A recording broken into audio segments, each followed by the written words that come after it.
మీరు కనుక నా ఛానల్ ఫస్ట్ టైం విజిట్ చేస్తుంటే ఇప్పుడే కింద ఉన్న red colour subscribe button click చేసి పక్కన వచ్చిన బెల్ ఐకాన్ ఆల్ అనే బెల్ ఐకాన్ క్లిక్ చేయండి ఫ్రెండ్స్. నేను నోటిఫికేషన్ ఎప్పటికప్పుడు పొందగలరు friends. Hi hello friends, good morning all of you. This is Jeevitha ma'am. Welcome to our channel PR academy. TS హైకోర్టుకి సంబంధించిన ప్రతి ఒక్క అప్డేట్ ఇన్ఫర్మేషన్ అనేది మన పిఆర్ అకాడమీ నుంచి ఎప్పటికప్పుడు మీకు అందిస్తున్నాం ఫ్రెండ్స్. అలాగే టీఎస్ హైకోర్టుకు సంబంధించిన కంప్లీట్ కోర్స్ అయితే మన పిఆర్ అకాడమీలో అవైలబుల్గా ఉందండి. ఒకవేళ కోర్స్ అనేది మీకు కావాలంటే ఫస్ట్ ప్లే స్టోర్కి వెళ్ళి పిఆర్ అకాడమీ అనే యాప్ని అయితే డౌన్లోడ్ చేసుకోండి ఫ్రెండ్స్. అలాగే కోర్సెస్ ఎలా ఉన్నాయో తెలుసుకోవాలి అనుకుంటే డెమో క్లాసెస్ కూడా పెట్టడం అనేది జరిగింది. డెమో క్లాసెస్ కూడా చూడండి, నచ్చితే కోర్స్ అనేది పర్చేస్ చేసుకోండి ఫ్రెండ్స్. అలాగే ఈ టీఎస్ హైకోర్టుకి సంబంధించి 17 రకాల పోస్టులు అనేవి ఉన్నాయి. అందులోన 13 రకాల పోస్టులకి ఎగ్జామ్ అనేది ఉంటుంది. ఆ 13 రకాల పోస్టులకి అయితే జనరల్ నాలెడ్జ్ నుంచి కొన్ని ఎగ్జామ్స్కి అయితే 50 మార్క్స్, కొన్ని ఎగ్జామ్స్కి 60 మార్క్స్, కొన్ని ఎగ్జామ్స్కి 30 మార్క్స్, కొన్ని ఎగ్జామ్స్కి 20 మార్క్స్ అనేవి వస్తున్నాయి. కాబట్టి జనరల్ నాలెడ్జ్ అనేది చాలా చాలా ఇంపార్టెంట్. జనరల్ నాలెడ్జ్ నుంచి స్టాటిక్ జీకే అనే సబ్జెక్ట్ నుంచి అయితే కొన్ని ఎగ్జామ్స్కి 20 మార్క్స్, కొన్ని ఎగ్జామ్స్కి 30 మార్క్స్, కొన్ని ఎగ్జామ్స్కి 10 మార్క్స్, కొన్ని ఎగ్జామ్స్కి 16, 17 మార్క్స్, అలాగే కొన్ని ఎగ్జామ్స్కి 6, 7 మార్క్స్ కూడా వస్తున్నాయి. కాబట్టి స్టాటిక్ జీకే అనేది చాలా చాలా ఇంపార్టెంట్ అండి. మీకు స్టాటిక్ జీకేలో చాలా ఎగ్జామ్స్కి ప్రీవియస్ ఇయర్ క్వశ్చన్స్ అనేవి చెప్పడం అనేది జరిగింది. అలాగే టాపిక్స్ కూడా చెప్పడం జరిగింది. ఏ టాపిక్ ఇంపార్టెంట్, ఏ టాపిక్ నుంచి గతంలో క్వశ్చన్స్ అనేవి వచ్చాయో ఆ టాపిక్స్ గురించి కూడా మీకు క్లియర్గా చెప్పడం అనేది జరిగింది. అలాగే మనం జూనియర్ అసిస్టెంట్కి అయితే స్టాటిక్ జీకే నుంచి 20 క్వశ్చన్స్ అనేవి వచ్చాయండి. జూనియర్ అసిస్టెంట్కి అన్నిటికీ స్టాటిక్ జీకే అనేది చాలా చాలా ఇంపార్టెంట్ అండి. ఈ జూనియర్ అసిస్టెంట్కి అయితే స్టాటిక్ జీకే నుంచి 20 మార్క్స్ వస్తున్నాయి. ఎన్ని మార్క్స్ అండి? 20 మార్క్స్ అనేవి వస్తున్నాయి. కాబట్టి చాలా చాలా ఇంపార్టెంట్. అలాగే ఈ జూనియర్ అసిస్టెంట్కి సంబంధించిన ప్రీవియస్ ఇయర్ క్వశ్చన్స్ అనేవి మనం ఇప్పుడు డిస్కస్ చేద్దాం. ఓకే, ఆ క్వశ్చన్స్ అనేవి ఏ టాపిక్ నుంచి వచ్చాయి అని కూడా తెలుసుకుందాం friends. Okay, first question, who is the known as the Napoleon of India because of this great military achievements? అతని గొప్ప సైనిక విజయాల కారణంగా భారత నెపోలియన్ అని ఎవరిని పిలుస్తారు? ఈ క్వశ్చన్ వచ్చేసి 3/4/2023లో అయితే జూనియర్ అసిస్టెంట్కి అయితే ఇవ్వడం అనేది జరిగిందండి. ఒకసారి ఆప్షన్స్ చూసుకున్నట్లయితే ఆప్షన్ 1 సముద్రగుప్తుడు, ఆప్షన్ 2 స్కందగుప్తుడు, ఆప్షన్ 3 రెండవ చంద్రగుప్తుడు, ఆప్షన్ 4 మొదటి కుమారగుప్తుడు. మీ ఆన్సర్ చెప్పండి friends. Yes, answer is option 1 is correct answer. ఎవరండి? సముద్రగుప్తుడిని అయితే ఏమంటారండి? భారత నెపోలియన్ అని పిలుస్తారు. మీకు చాలా చెప్పానండి ఇంతకు ముందు కూడా.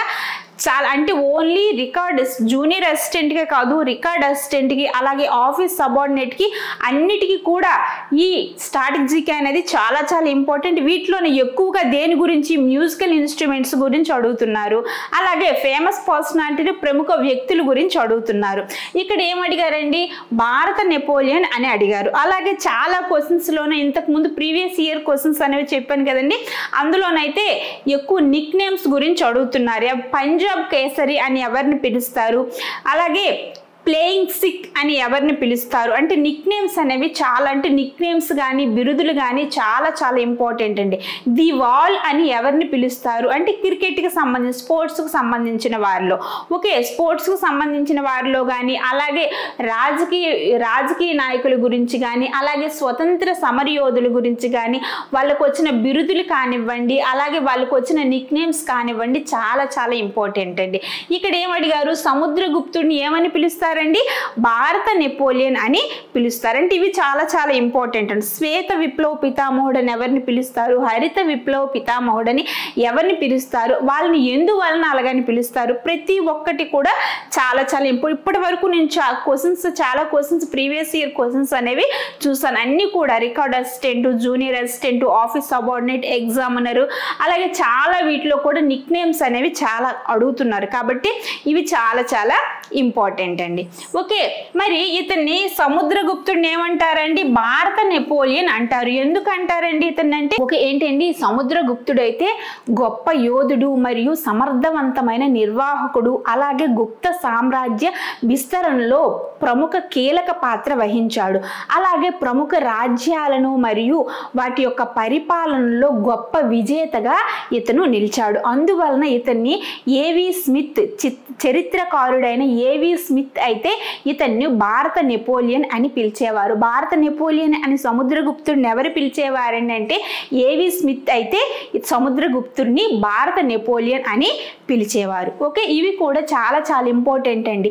భారత నెపోలియన్ అని సముద్రగుప్తుడిని ఎవరు పిలిచేవారు, ఎవరికి ఆ బిరుదు ఇచ్చారు, ఇవి కూడా చాలా చాలా ఇంపార్టెంట్. ఎగ్జామ్స్లో క్వశ్చన్స్ అనేవి ఏ విధంగా వస్తాయో తెలియదు కాబట్టి ప్రతి ఒక్క పాయింట్ కూడా చాలా చాలా ఇంపార్టెంట్ అండి. మరి ఈ క్వశ్చన్ అనేది ఏ టాపిక్ నుంచి వచ్చిందండి అంటే ఫేమస్ పర్సనాలిటీ అనే టాపిక్ నుంచి అయితే ఈ క్వశ్చన్ అనేది వచ్చింది. ఓకే, నెక్స్ట్ క్వశ్చన్ చూద్దాం. Next, who was the first women speaker of Lok Sabha? Lok Sabha మొదట మహిళా స్పీకర్ ఎవరు? ఈ క్వశ్చన్ వచ్చేసి ఎప్పుడు వచ్చిందండి? 3/4/2023 జూనియర్ అసిస్టెంట్ కి అయితే ఇవ్వడం అనేది జరిగింది. ఒకసారి ఆప్షన్స్ చూసుకున్నట్లయితే option 1 Sushma Swaraj, option 2 Najma Heptulla, option 3 Meira Kumar, option 4 Sumitra Mahajan. మీ ఆన్సర్ చెప్పండి friends. Yes, answer is option 3 is correct answer. ఎవరండి మొదట మహిళా లోక్సభ స్పీకర్? ఎవరండి? మీరా కుమారి గారు. అలాగే ఇది ఫేమస్ పర్సనాలిటీ అనే టాపిక్ నుంచి మరియు ఫస్ట్ ఇన్ ఇండియా వరల్డ్ అనే టాపిక్ నుంచి అయితే వచ్చిందంటే first in India world topic నుంచి కూడా అంటే అందులోనివే ఇందులో మ్యాక్సిమం దగ్గరగా ఉంటాయి. ఈ స్టాటిక్ జీకేలో ఏంటంటే ఒక టాపిక్స్ కొన్ని టాపిక్స్ కి దగ్గర ఉంటాయి. ఏంటండి అవార్డ్స్ ఆర్ట్స్ పర్సనాలిటీ అనే టాపిక్ మీరు చదివితే ఒక టాపిక్ చదివితే ఇంకో టాపిక్ చాలా ఈజీగా మీకు అర్థమవుతుంది. ఎందుకు? ఆర్ట్స్ పర్సనాలిటీ అంటే ఏంటండి? ప్రముఖ కళారంగానికి చెందిన వ్యక్తుల గురించి. మరి ఆర్ట్స్ అవార్డ్స్ అంటే ఏంటి? ఈ కళారంగానికి ఇచ్చిన అవార్డ్స్ అంటే కళారంగానికి వాళ్ళకు మాత్రమే ఇచ్చే అవార్డ్స్ గురించి, అందులో అవార్డ్స్ గురించి ఉంటుంది. నెక్స్ట్ ఇందులో వాళ్ళు ఏ నృత్యానికి చెందిన వారు, వాళ్ళకి ఏ అవార్డ్స్ వచ్చాయో ఉంటుంది. అంటే స్టాటిక్ జీకేలో ఒక టాపిక్ చదివితే రెండో టాపిక్ మీకు చాలా ఈజీగా వస్తుంది. ఇది ఫేమస్ పర్సనాలిటీలో ఈమె గురించి ఉంటుంది. ఎవరి గురించి? మీరా కుమారి గారి గురించి. అలాగే ఫస్ట్ ఇన్ ఇండియా వరల్డ్ లో కూడా ఉంటుంది. ఎందుకు? ఈమె మొట్టమొదట మహిళా స్పీకర్ కాబట్టి అందరూ ఫస్ట్ ఇన్ ఇండియా అని అడిగారు కాబట్టి ప్రపంచంలో మరియు భారతదేశంలో మొదటిది అని అడిగారు కాబట్టి అందులో కూడా ఇది వీడికి సంబంధించి ఉంటుంది. కాబట్టి ఒక్క టాపిక్ చదివితే మీకు రెండో టాపిక్ చాలా ఈజీగా అర్థమవుతుందండి. ఓకే, మరి మీరా కుమారి గారు అయితే మొట్టమొదట మహిళా లోక్సభ స్పీకర్ గా ఎన్నుకోబడ్డారు. మరి ఈమె ఎప్పుడు మొట్టమొదట మహిళా లోక్సభ స్పీకర్ గా ఎన్నుకోబడ్డారండి అంటే చూద్దామమ్మా. ఏంటండి? జూన్ 3 ఎప్పుడండి? జూన్ 3, 2009లో అయితే ఈమె మొట్టమొదట మహిళా లోక్సభ స్పీకర్గా అయితే ఈమె ఎన్నుకోబడ్డారు. ఇక్కడ ఏమడిగారు మీకు క్వశ్చన్? లోక్సభ మొదట మహిళా స్పీకర్ ఎవరు అని అడిగారు. మహిళా స్పీకర్ ఎవరంటే మీరా కుమార్ గారు. అలాగే మొదట లోక్సభ స్పీకర్ ఎవరు అని అడిగితే ఎవరండి? జీవి మౌలంకర్. ఎవరండి? జీవి మౌలంకర్. అంటే ఏంటండి? గణేష్ వాసుదేవ్ మౌలంకర్. ఏంటండి? జీవి మౌలంకర్ అంటే గణేష్ వాసుదేవ్ మౌలంకర్. మరి ఇతను మొదట లోక్సభ స్పీకర్ గా ఎప్పుడు ఎన్నుకోబడ్డారండి అంటే ఎప్పుడు ఎన్నుకోబడ్డారండి? 1952లో అయితే ఈతను మొదట లోక్సభ స్పీకర్ గా ఎన్నుకోబడ్డారు. మొదట మహిళా లోక్సభ స్పీకర్ మీరా కుమారి గారు. మొదట లోక్సభ స్పీకర్ ఎవరండి అంటే ఎవరండి? జీవి మౌలంకర్. అలాగే ఈమె ఒక రాజకీయ నాయకురాలు. అలాగే భారత పార్లమెంట్ 5 సార్లు ఎన్నుకోబడ్డారు. అలాగే ఈమె జూన్ 3, 2009లో ఏకగ్రీవంగా మొట్టమొదట మహిళా లోక్సభ స్పీకర్ ఏకగ్రీవంగా ఈమె ఎన్నుకోబడ్డారు. ఎవరండి? మీరా కుమారి గారు. ఓకే, నెక్స్ట్ క్వశ్చన్ చూద్దాం. ఒలింపిక్ నినాదం సిథియాస్ ఆర్జెలియాస్ అలాగే ఫోర్టియాస్ యొక్క అర్థం ఏమిటి అని అడిగారు. ఈ క్వశ్చన్ వచ్చేసి ఎప్పుడు వచ్చిందండి 3/4/2023లో అయితే జూనియర్ అసిస్టెంట్కి అయితే ఇవ్వడం అనేది జరిగిందండి. ఒకసారి ఆప్షన్స్ చూసుకున్నట్లయితే option 1 swifter higher stronger, option 3 నీరు గాలి భూమి, ఆప్షన్ 3 ఐకమత్యమే మహాబలం, ఆప్షన్ 4 రన్నర్ క్లైంబర్ బిల్డర్. మీ ఆన్సర్ చెప్పండి friends. Yes answer is option A is correct answer. ఏంటండి swifter higher stronger is correct answer. దేంట్లో అండి ఒలింపిక్ నినాదంలో. మరి ఒలింపిక్ నినాదంలో స్విఫ్టర్ హయ్యర్ స్ట్రాంగర్ అంటే ఏంటండి ఈ మూడు కూడా లాటిన్ పదాల అర్థం ఈ మూడు. మరి స్విఫ్టర్ హయ్యర్ స్ట్రాంగర్ అంటే ఏంటండి వేగంగా ఉన్నతంగా బలంగా అని అర్థం. ఏంటండి వేగంగా ఉన్నతంగా బలంగా అని అర్థం. ఇవి లాటిన్లో వీటి యొక్క మూడు అర్థాలు ఇవి. ఓకే, ఇది స్పోర్ట్స్ అనే టాపిక్ నుంచి అయితే వచ్చిందండి. ఏ టాపిక్ నుంచి వచ్చిందండి? స్పోర్ట్స్ అనే టాపిక్ నుంచి అయితే ఈ క్వశ్చన్ అనేది వచ్చింది. Okay, next question. Who has built the Konark sun temple? Konark సూర్య దేవాలయాన్ని ఎవరు నిర్మించారు? ఈ క్వశ్చన్ వచ్చేసి 3/4/2023 జూనియర్ అసిస్టెంట్కి అయితే ఇవ్వడం అనేది జరిగిందండి. ఒకసారి ఆప్షన్స్ చూసుకున్నట్లయితే ఆప్షన్ 1 హర్షవర్ధనుడు, ఆప్షన్ చంద్రగుప్త మౌర్యుడు, ఆప్షన్ 3 మొదట నరసింగదేవ, ఆప్షన్ 4 హరిహర గాయలు. మీ ఆన్సర్ చెప్పండి friends. Yes answer is option 3 is correct answer. ఎవరండి? మొదట నరసింగదేవ. ఎవరండి? నరసింగదేవ 1 అయితే ఈ కోనార్క్లోని సూర్య దేవాలయాన్ని అయితే నిర్మించారు. మరి ఈ క్వశ్చన్ అనేది ఏ టాపిక్ నుంచి వచ్చిందండి అంటే రిలీజియస్ ప్లేసెస్ అనే టాపిక్ నుంచి అయితే వచ్చింది. రిలీజియస్ ప్లేసెస్ అనే టాపిక్లో అయితే ప్రతి ఒక్క టెంపుల్ అనేది ఎవరు నిర్మించారు, ఆ టెంపుల్ యొక్క ప్రాముఖ్యత ఏంటి, ఆ టెంపుల్ అనేది ఏ శైలిలో నిర్మించారు, ప్రతి ఒక్కటి కూడా రిలీజియస్ ప్లేసెస్ అనే టాపిక్లో అయితే క్లియర్గా చెప్పడం అనేది జరిగిందండి. అలాగే మనం ఇక్కడ ఏంటండి కోనార్క్ సూర్య దేవాలయాన్ని ఎవరు నిర్మించారు? మొదట నరసింగదేవ అయితే నిర్మించారు.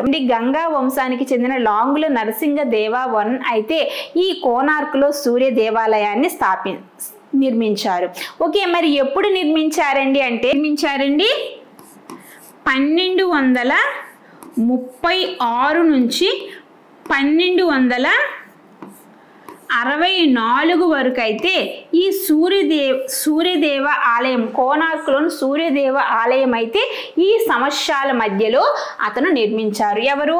నరసింగదేవ 1 అయితే నిర్మించారు. ఎప్పుడు 1236 నుంచి 1264 ఈ సంవత్సరాల మధ్యలో అయితే ఈ కోనార్క్లోని సూర్య దేవాలయం అనేది నిర్మించారు. ఎవరు నిర్మించారండి అంటే ఎవరండి? నరసింగదేవ 1 అయితే నిర్మించారు.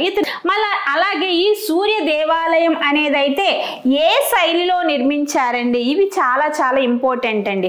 ఓకే, ఏ శైలిలో నిర్మించారు? ఈ శైలిలు అనేవి చాలా చాలా ఇంపార్టెంట్. ఓకే, మరి ఇది ఏ శైలిలో నిర్మించారండి అంటే కళింగ శైలిలో దీన్ని నిర్మించారు. ఏ శైలిలో అండి? కళింగ శైలిలో అయితే నిర్మించారు. కోనార్క్ సూర్య దేవాలయం అయితే ఏ శైలిలో నిర్మించారండి? కళింగ శైలిలో నిర్మించారు. మొదట నరసింగదేవ అయితే 1236 1264 ఈ సంవత్సరాల మధ్యలో అయితే కోనార్క్లోని సూర్య దేవాలయం అనేది మొదట నరసింగదేవ అయితే నిర్మించారండి. ఈ శైలిలు కూడా చాలా చాలా ఇంపార్టెంట్ అండి. ఇవి కూడా రిలీజియస్ ప్లేసెస్ అనే టాపిక్లో అయితే క్లియర్గా చెప్పడం అనేది జరిగింది. ఏ టెంపుల్ ఏ శైలిలో నిర్మించారు ఈ విధంగా అయితే చెప్పడం అనేది జరిగింది. ఓకే, నెక్స్ట్ క్వశ్చన్ చూద్దాం. రాజస్థాన్లోని అజ్మీర్లో గల ప్రసిద్ధ మందిరం ఒక సూఫీ సాధువుకు అంకితం ఇచ్చారు. అతని పేరు తెలపండి. ఈ క్వశ్చన్ వచ్చేసి 3/4/2023 జూనియర్ అసిస్టెంట్కి అయితే ఇవ్వడం అనేది జరిగిందండి. ఒకసారి ఆప్షన్స్ చూసుకున్నట్లయితే option 1 Syed Pir Haji Ali Shah Bukhari, option 2 Nizamuddin Auliya, option 3 Hazrat Khwaja Moinuddin Chishti, option 4 Allauddin Sabir Kaliyari. మీ ఆన్సర్ చెప్పండి friends. Yes answer is option 3 is correct answer. ఏంటండి? హజ్రత్ ఖ్వాజా మోయినుద్దీన్ చిస్తి అయితే ఈ ఆలయాన్ని ఇతనికైతే అంకితం చేయబడింది. ఇతను ఒక సుఫీ సాధువు అండి. ఇతను ఎవరండి? సుఫీ సాధువు ఈ మోయినుద్దీన్ చిస్తి అనే అతను. ఇతను అజ్మీర్ షరీఫ్ అని కూడా పిలుస్తారంటే ఏమని పిలుస్తారండి? అజ్మీర్ షరీఫ్ అని కూడా పిలువబడే అజ్మీర్ దర్గా రాజస్థాన్ లోని అజ్మీర్ నగరంలో అయితే ఈ సుఫీ మందిరం అనేది ఉంది. అలాగే ఈ సుఫీ మందిరం అనేది ఎవరి పేరు మీద నిర్మించారని అంటే ఎవరండి? 13వ శతాబ్దంలోని ఇరాన్ లో జన్మించిన ఒక సుఫీ సాధువు అయిన ఎవరండి? మోయినుద్దీన్ చిస్తి యొక్క అతని యొక్క సమాధి. ఎవరి సమాధి అండి? ఇతని యొక్క సమాధికి ఇతనికి సుఫీ సాధువుకి అంకితం చేశారు. మరి ఆ సుఫీ సాధువు ఎవరండి అంటే ఇతను ఎప్పుడు జన్మించారు? 13వ శతాబ్దంలోన ఇరాన్ లో అయితే ఇతను జన్మించారు. ఇరాన్ లో జన్మించిన సుఫీ సాధువు మోయినుద్దీన్ చిస్తి ఇతని యొక్క సమాధి అది. మరి ఇతను ఎప్పుడు మరణించారండి అంటే 1236లో అయితే ఇతను మరణించారు. ఎవరు? హజ్రత్ ఖ్వాజా మోయినుద్దీన్ చిస్తి అయితే ఇతను మార్చి 1236లో అయితే ఇతను మరణించారు. ఇతని యొక్క సమాధిని ఒక దర్గాగా నిర్మించారు. ఇతను ఒక సుఫీ సాధువు. ఓకే, నెక్స్ట్ ఎక్కడ ఉంది? అజ్మీర్ లో అయితే ఉంది. ఎక్కడ ఉందండి? రాజస్థాన్ అజ్మీర్ నగరంలో ఒక సుఫీ మందిరంగా ఇది నిర్మించబడింది. ఓకే, నెక్స్ట్ క్వశ్చన్ చూద్దాం. The geneticist who is called the father of green revolution in India. భారతదేశంలోని హరిత విప్లవ పితామహుడని పిలువబడే భారత జన్యు శాస్త్ర పేరు తెలపండి. ఈ క్వశ్చన్ వచ్చేసి 3/4/2023 జూనియర్ అసిస్టెంట్కి అయితే ఇవ్వడం అనేది జరిగిందండి. ఒకసారి ఆప్షన్స్ చూసుకున్నట్లయితే option 1 Jairam Das Daulatram, option 2 MS Swaminathan, option 3 Rafi Ahmed Kidwai, option 4 Verghese Kurien. మీ ఆన్సర్ చెప్పండి friends. Yes, answer is option 2 is correct answer. ఎవరండి? MS Swaminathan is correct answer. ఏమని పిలుస్తారండి?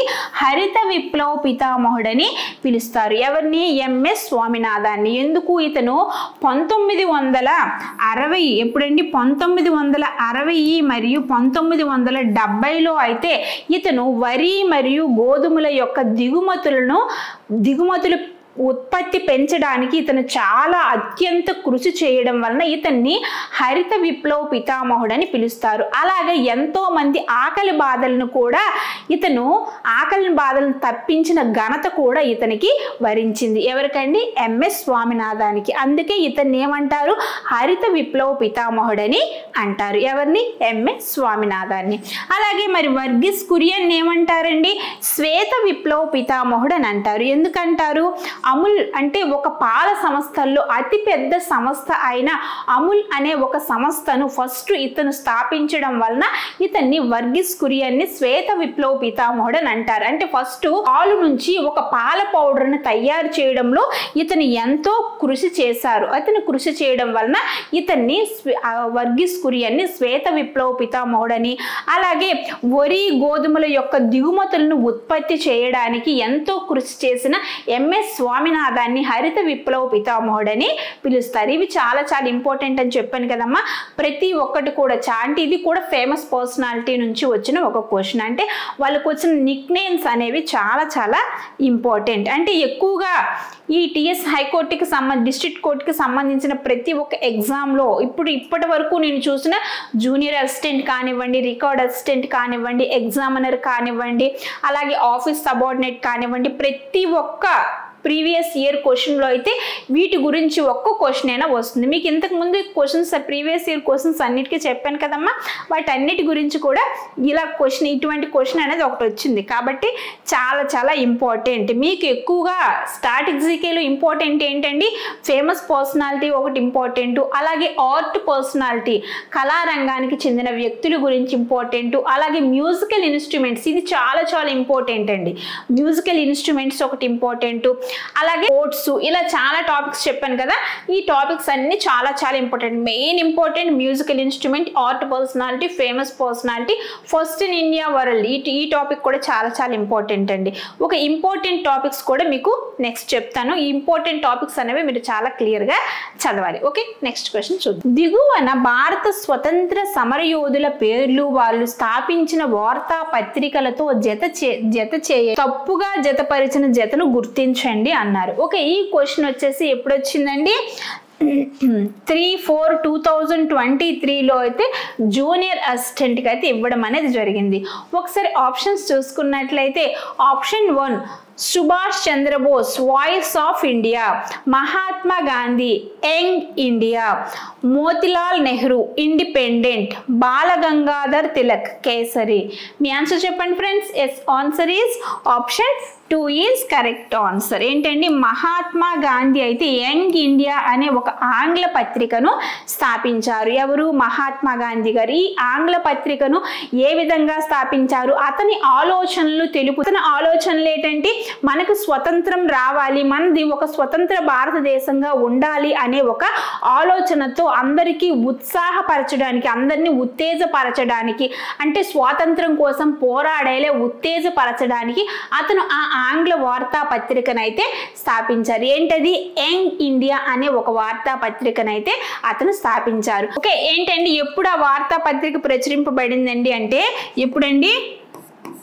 1919 అలాగే 1931లో అయితే ఈ వార్తా పత్రిక అనేది ప్రచురింపబడింది. ఏంటండి? Young India. ఎవరండి? మహాత్మా గాంధీ గారు అయితే యంగ్ ఇండియా అనే ఒక వార్తా పత్రికనైతే 1919, 1931లో అయితే ఈ ఆంగ్ల వార్తా పత్రికనైతే అతను ప్రచురింపబడడం అనేది జరిగింది. మరి ఈ క్వశ్చన్ అనేది ఏ టాపిక్ నుంచి వచ్చిందండి? ఫేమస్ పర్సనాలిటీ అనే టాపిక్ నుంచి ఈ క్వశ్చన్ అయితే వచ్చింది. Okay, next question. అభినయం మరియు ధ్వనుల కలయికతో కొన్నిసార్లు విన్యాసాలు మరియు దృఢత్వంతో ఇమిడి ఉండే మణిపురి నాట్య రూపం యొక్క పేరు ఏమిటి అని అడిగారు. ఓకే, ఈ క్వశ్చన్ వచ్చేసి ఎప్పుడు వచ్చిందండి? 3/4/2023 జూనియర్ అసిస్టెంట్ కి అయితే ఇవ్వడం అనేది జరిగింది. ఒకసారి ఆప్షన్స్ చూసుకున్నట్లయితే ఆప్షన్ 1 కాషాద్ షుక్ మైన్షం, ఆప్షన్ 2 చౌ నృత్యం, ఆప్షన్ 3 బార్డోచామ్, ఆప్షన్ 4 పంచోలం నృత్యం. మీ ఆన్సర్ చెప్పండి friends. Yes, answer is option 4 is correct answer. Okay, ఏంటండి? పంచోలం నృత్యం. మీకు ఇక్కడ క్వశ్చన్లోనే చాలా ఆన్సర్ అనేది ఉంది. ఓకే, మీరు డ్యాన్స్ గురించి చదివితే ఏం చదువుతారు? ఈ పంచోలం నృత్యం అనేది మణిపూర్ రాష్ట్రానికి చెందినదని చదువుతారు. కానీ మీరు ఇంకా చాలా క్లియర్గా చదివితే ఏమని చదువుతారు? ఈ పంచోలం నృత్యం అనేది మణిపూర్ రాష్ట్రానికి చెందినది. అలాగే పంచోలం నృత్యం అనేది ఏ విధంగా చేస్తారు? అభినయం అంటే ముఖంలో అభినయం చూపిస్తూ మరియు ధ్వనులకు ఏంటండి అంటే వాయించేటప్పుడు ఆ ధ్వనుల కలయికతో కొన్నిసార్లు విన్యాసాలు అంటే ఆ ధ్వనులకు మరియు అభినయం చూపిస్తూ కొన్నిసార్లు ఈ పంచోలం నృత్యం అనేది ప్రదర్శిస్తారు. అలాగే దృఢత్వంతో ఇమిడి ఉండే అంటే కొన్ని విన్యాస నైపుణ్యాలను ప్రదర్శిస్తూ కూడా ఈ పంచోలం నృత్యం అనేది ప్రదర్శిస్తారు. అంటే ఎన్ని విధాలుగా ఈ పంచోలం నృత్యం అనేది మణిపురిలో ప్రదర్శిస్తారని మీరు ఖచ్చితంగా చదవాలి. ఓకే, అలాగే మరి చౌ నృత్యం గురించి తెలుసుకుందాం. ఈ చౌ నృత్యం అనేది ఏంటండి? తూర్పు భారతదేశంలో ఉన్న ఒక సాంప్రదాయ నృత్య రూపంలో ఈ చౌ నృత్యం కూడా ఒకటి. మీకు క్లాసికల్ డ్యాన్స్ అనే టాపిక్లో అయితే చెప్పడం అనేది జరిగింది. క్లాసికల్ డ్యాన్సెస్ అనేవి 8 రకాల క్లాసికల్ డ్యాన్స్ భారత ప్రభుత్వంచే గుర్తించబడిన డ్యాన్సెస్ అని చెప్పుకున్నాం. అలాగే ఈ చౌ నృత్యం కూడా ఒక క్లాసికల్ అంటే ఇది కూడా 8 క్లాసికల్ డ్యాన్స్లో ఇది కూడా 9వ క్లాసికల్ డ్యాన్స్ గా ఈ మధ్య దీన్ని భారత ప్రభుత్వంచే గుర్తించబడిన డ్యాన్స్ గా దీన్ని కూడా యాడ్ చేయడం జరిగింది. అంటే టోటల్ గా 9 శాస్త్రీయ నృత్యాలు అనేవి ఉన్నాయి. అందులోన 8 మనకు తెలుసు. రీసెంట్ గా ఈ చౌ నృత్యం కూడా యాడ్ చేయడం అనేది జరిగింది. అలాగే ఈ చౌ నృత్యం అనేది తూర్పు భారతదేశంలో ఉన్న ఒక సాంప్రదాయ శాస్త్రీయ నృత్య రూపం ఈ చౌ నృత్యం. ఈ చౌ నృత్యం అనేది 3 విభిన్న రూపాలు కలిగి ఉన్న నృత్యం, అంటే 3 విభిన్న శైలులను కలిగి ఉంటుంది. అంటే ఈ చౌ నృత్యం అనేది 3 రాష్ట్రాలకి సంబంధించిన నృత్యం అండి. ఏంటంటే ఈ చౌ నృత్యం అనేది జార్ఖండ్, పశ్చిమ బెంగాల్, ఒడిస్సా రాష్ట్రంలోని ఈ చౌ నృత్యం అనేది ప్రదర్శిస్తారు. ఈ చౌ నృత్యం అనేది ఆ రాష్ట్రాల్లో ప్రదర్శిస్తారు, కానీ ఒక్కొక్క రాష్ట్రంలోనూ ఒక్కొక్క డిఫరెంట్, అంటే ఒక్కొక్క శైలిలో దీన్ని ప్రదర్శిస్తారు. మరి అలాగే జార్ఖండ్ ఎక్కడండి? జార్ఖండ్ రాష్ట్రంలో ఈ చౌ నృత్యాన్ని ఏ విధంగా ప్రదర్శిస్తారు? సైరుఖెల్లా. ఏంటండి? సైరుఖెల్లా చౌ నృత్యంగా అయితే ఎక్కడ? జార్ఖండ్లో అయితే ప్రదర్శిస్తారు. ఓకే. మరి ఒడిస్సాలో ఎక్కడండి? ఒడిస్సాలో ఏ నృత్యంగా ప్రదర్శిస్తారండి అంటే మయూరభంజ్ చౌ నృత్యంగా అయితే అక్కడ ప్రదర్శిస్తారు. ఎక్కడ? ఒడిస్సాలో. ఓకే. ఏంటండి? తూర్పు భారతదేశంలో ఉద్భవించిన ఒక శాస్త్రీయ నృత్య రూపం ఈ చౌ నృత్యం. అలాగే ఈ చౌ నృత్యం అనేది పశ్చిమ బెంగాల్, జార్ఖండ్, ఒడిస్సా రాష్ట్రాలకు చెందిందని చెప్పుకున్నాం. పశ్చిమ బెంగాల్లోని దీన్ని పురూలియా చౌ నృత్యంగా ప్రదర్శిస్తారు. అలాగే జార్ఖండ్లోని సైరుఖెల్లా చౌ నృత్యంగా ప్రదర్శిస్తారు. అలాగే ఒడిస్సాలోని మయూరభంజ్ చౌ నృత్యంగా అయితే దీన్ని ప్రదర్శిస్తారు. ఇవి చాలా చాలా ఇంపార్టెంట్ అండి. ఓకే. ఏంటండి? బార్డోచామ్ నృత్యం అయితే అరుణాచల ప్రదేశ్ రాష్ట్రానికి చెందినది. ఏ రాష్ట్రానికండి? అరుణాచల ప్రదేశ్ రాష్ట్రానికైతే చెందినది ఈ బార్డోచామ్ నృత్యం అయితే. అలాగే ఈ బార్డోచామ్ నృత్యం అయితే దుష్ట శక్తులను తరిమి కొట్టేందుకు ఎక్కువగా ప్రదర్శిస్తారు అరుణాచల ప్రదేశ్లో. అలాగే మరి కాషాత్ సుక్ మైన్సిమ్ అనే ఒక నృత్యం అయితే ఎక్కడండి? మేఘాలయ రాష్ట్రంలో ఎక్కువగా ప్రదర్శిస్తారు. ఓకే. నెక్స్ట్ క్వశ్చన్ చూద్దాం. Which of the following is not a type of percussion instrument? క్రింది వాటిలో ఏ పెరస్కాన్ వాయిద్యం కాదు? ఈ క్వశ్చన్ వచ్చేసి 3/4/2023 జూనియర్ అసిస్టెంట్ కి అయితే ఇవ్వడం అనేది జరిగింది. ఒకసారి ఆప్షన్స్ చూసుకున్నట్లయితే ఆప్షన్ 1 నాగస్వరం, ఆప్షన్ 2 ఖంజీరా, ఆప్షన్ 3 మృదంగం, ఆప్షన్ 4 పక్వాజ్. మీ ఆన్సర్ చెప్పండి friends. Yes, answer is option.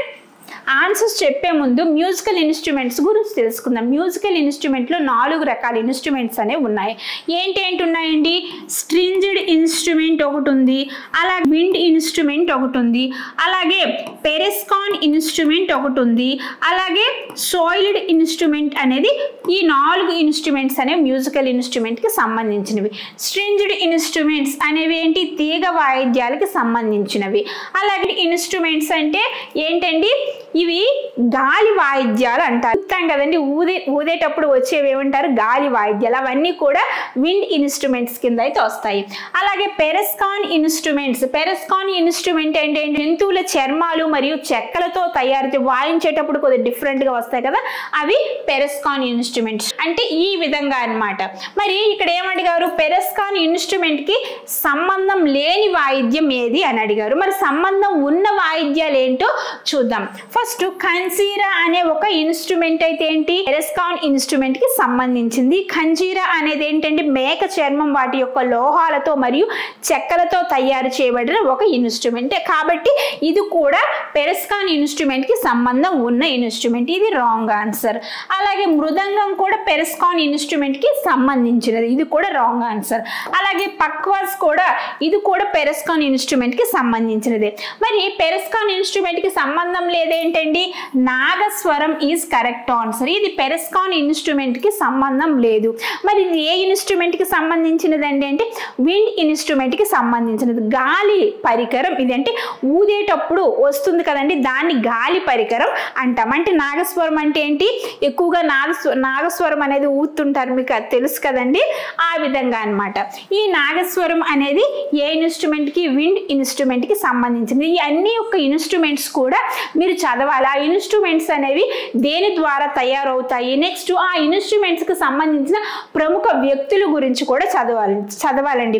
For example ఖంజీరాలోనే బాగా చెందిన వాయిద్యకారుడు. అలాగే సితార్ అనేది ఏంటి, స్ట్రింజ్డ్ ఇన్స్ట్రుమెంట్ కి సంబంధించి సితారా వాయిద్యంలో బాగా ప్రముఖ వ్యక్తి ఇలా అన్నమాట. వాటి యొక్క వ్యక్తుల గురించి చదవాలి, ఆ ఇన్స్ట్రుమెంట్స్ గురించి కూడా మీరు చాలా క్లియర్ గా చదవాలి. ఓకే, నెక్స్ట్ క్వశ్చన్ చూద్దాం. Hemis festival is annual today fest and marks the birth anniversary of Guru Padmasambhava. In which of the following place is this festival held? Hemis festival అనేది గురు పద్మ సంభవ, ఎవరండి, గురు పద్మ సంభవ జన్మదినాన్ని ప్రతీకగా సంవత్సరానికి 2 సార్లు జరిగే ఉత్సవం. ఈ పండగ దిగువ పేర్కొన్న ప్రదేశాలలో ఎక్కడ జరుగుతుంది అని అడిగారు. ఓకే, ఈ క్వశ్చన్ వచ్చేసి ఎప్పుడు వచ్చిందండి, 3/4/2023 జూనియర్ అసిస్టెంట్ కి అయితే ఇవ్వడం అనేది జరిగింది. ఒకసారి ఆప్షన్స్ చూసుకున్నట్లయితే option 1 Odisha, option 2 Karnataka, option 3 Ladakh, option 4 Tamil Nadu. మీ ఆన్సర్ చెప్పండి friends. Answer is option 3 is correct answer. ప్రతి సంవత్సరం గురు పద్మ సంభవ అనే అతను జన్మదినాన్ని పురస్కరించుకొని ఈ హెమీస్ ఫెస్టివల్ అనేది ఆశ్రమంలో అయితే వీళ్ళు జరుపుకుంటారు. అలాగే ఇతని జన్మదినాన్ని ఈ హెమీస్ ఫెస్టివల్ అనేది జరుపుకుంటారు. ఎక్కడ, లడక్ లో జరుపుకుంటారు. ఎప్పుడు జరుపుకుంటారు, టిబెటియన్ క్యాలెండర్ ప్రకారం అయితే 5వ నెలలో 10వ రోజున అయితే ఈ హెమీస్ ఫెస్టివల్ అనేది జరుపుకుంటారు. మరి పద్మ సంభవ అనే అతను టిబెటియన్ బౌద్ధ మత స్థాపకుడు ఇతను. ఎవరండి, పద్మ సంభవ అనే అతను. ఈ ఫెస్టివల్ అయితే 2 రోజులుగా అతని జన్మదినాన్ని పురస్కరించుకొని 2 రోజుల పండగగా అయితే లడక్ లో అయితే జరుపుకుంటారండి. అలాగే ఓకే ఫ్రెండ్స్, అలాగే టిఎస్ హైకోర్టుకి సంబంధించిన కంప్లీట్ కోర్స్ అనేది మన పిఆర్ అకాడమీలో అయితే అవైలబుల్ గా ఉందండి. ఒకవేళ మీరు కోర్స్ తీసుకోవాలంటే పిఆర్ అకాడమీ అనే యాప్ని అయితే డౌన్లోడ్ చేసుకొని కోర్సెస్ అన్ని విజిట్ చేయండి. ఎలా ఉన్నాయో తెలుసుకోవాలంటే డెమో క్లాసెస్ కూడా పెట్టడం అనేది జరిగింది. డెమో క్లాసెస్ కూడా చూడండి, నచ్చితే కోర్స్ అనేది పర్చేస్ చేసుకోండి ఫ్రెండ్స్. అలాగే మేము కోర్స్ అంతా వేరేదే తీసుకున్నామండి అనుకున్న వాళ్ళైతే ఓన్లీ స్టార్టింగ్ జీకే కోర్స్ కావాలన్నా సరే ఓన్లీ స్టార్టింగ్ జీకే కోర్స్ అనేది సపరేట్ గా పెట్టడం అనేది జరిగింది. స్టార్టింగ్ జీకే ఫుల్ కోర్స్ అనేది 100 రూపీస్కి అందిస్తున్నాం ఫ్రెండ్స్. ఆ కోర్స్ కావాలన్నా పిఆర్ అకాడమీ అనే యాప్ని అయితే డౌన్లోడ్ చేసుకొని కోర్స్ అనేది పర్చేస్ చేసుకోండి. స్టార్టింగ్ జీకే ఫుల్ కోర్సులో అయితే మ్యాక్సిమం అన్ని టాపిక్స్ కూడా చాలా క్లియర్ గా చెప్పడం అనేది జరిగింది. దాంట్లో పీడిఎఫ్ కూడా ప్రొవైడ్ చేస్తున్నాం friends. Videos, chapter wise test series, అలాగే పీడిఎఫ్ కూడా పెట్టడం అనేది జరుగుతుంది. కాబట్టి ఆ course starting GK full course కావాలన్నా పిఆర్ అకాడమీ అనే యాప్ డౌన్లోడ్ చేసుకొని కోర్స్ అనేది పర్చేస్ చేసుకోండి ఫ్రెండ్స్. ఓకే ఫ్రెండ్స్, ఈ వీడియో మీకు నచ్చినట్లయితే ప్లీజ్ లైక్ చేయండి, షేర్ చేయండి, సబ్స్క్రైబ్ చేయండి. Okay friends, thank you. Hi friends, మీరు ఇక్కడ నా ఛానల్ ఫస్ట్ టైం విజిట్ చేస్తుంటే ఇప్పుడు కింద ఉంటుంది red colour subscribe button click చేయండి. పక్కన వచ్చే బెల్ ఐకాన్ క్లిక్ చేస్తే నేను అందించే లేటెస్ట్ అప్డేట్ మీరు ఎప్పటికప్పుడు నోటిఫికేషన్ ద్వారా పొందగలరు ఫ్రెండ్స్. అలాగే నా యాప్ని కూడా డౌన్లోడ్ చేయండి ఫ్రెండ్స్. Thank you friends.